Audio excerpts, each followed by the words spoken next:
transcending history and the world, a tale of soul and swords, eternally retold.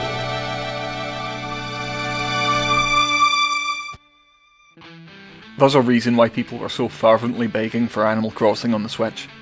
It's home. A place we need to feel comfortable.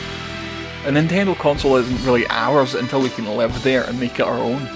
New Leaf players are probably the most ardent 3DS users, and we all became quite attached to our villages, but if we're going to love the Switch, we have to start again. New Horizons does a great job of making players feel attached to their new homes. You have a hand in every aspect of your island, and by the time everything's in order, it's truly yours. Animal Crossing isn't a game that focuses on gamers, and a lot of what New Horizons has taken on board has been learned from casual games, but in a positive way. It's quite sweet that Nintendo have looked at things like real-world construction times and rotating shop inventory, not as a thing to frustrate players into real-world purchases, but elements that bring a sense of occasion and anticipation. There's no punishment for manipulating the Switch's time settings if you want instant gratification, but I find your appreciation of Animal Crossing is heavily dependent on your willingness to play by its rules. New Horizons is a game that's attractive and welcoming to those who might have only played a video game on their telephone before. It's not intended to be a gateway to Breath of the Wild or real games. It's a real game for that audience. Maybe the most welcome addition to the game's mechanics is the infinite list of activities on your phone. Simple tasks like talking to 3 villagers or catching a few insects. You're rewarded for every task you complete. This isn't the gameplay, there's no challenge to it, but it assures that you always have something to do if you're intent on playing Animal Crossing beyond each day's new content. This isn't about challenge, you can't win or fail. It's just a nice wee thing, and it only tries to be the nicest wee thing it can be. It's a little game you can turn on and a cartoon octopus will thank you for being such a good friend. It's silly and sweet, and there's appeal to that beyond the typical criteria of a video game. After playing the game nearly every day since March 20th, it's easy to take a lot of New Horizons for granted.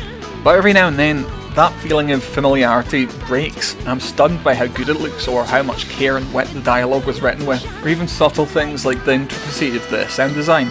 It's the first HD proper Animal Crossing game, and all 391 villagers look great, with lovely toy-like texturing details.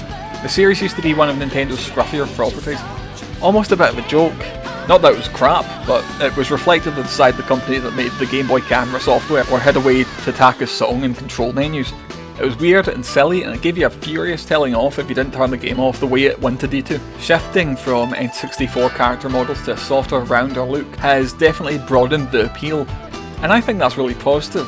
But the older, rougher games had a charm of their own that the developers clearly want to stay true to as well. I think what they have now is something that can really appeal to young kids and casual gamers, as well as the WarioWare weirdos like me. Some of my favourite stuff in the game is designed specifically to provide kids with a good influence.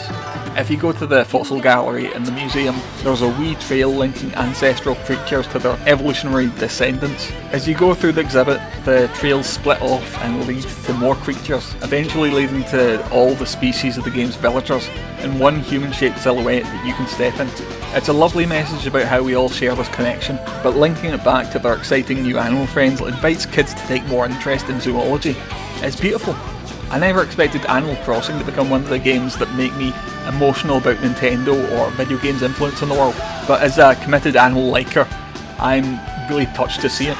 Animal Crossing appeals to folk who would never ordinarily buy another Nintendo game. It was almost accidental before, but Nintendo seem keenly aware of the diversity and range of its fanbase now, and have decided that people like that deserve games as polished and carefully assembled as the 3D Marios and Zeldas that they've been missing. It's dug into why folk love it, and made the cutest, deepest, and most enticingly habitual game that these world-class developers can make. I hope they know what they've done.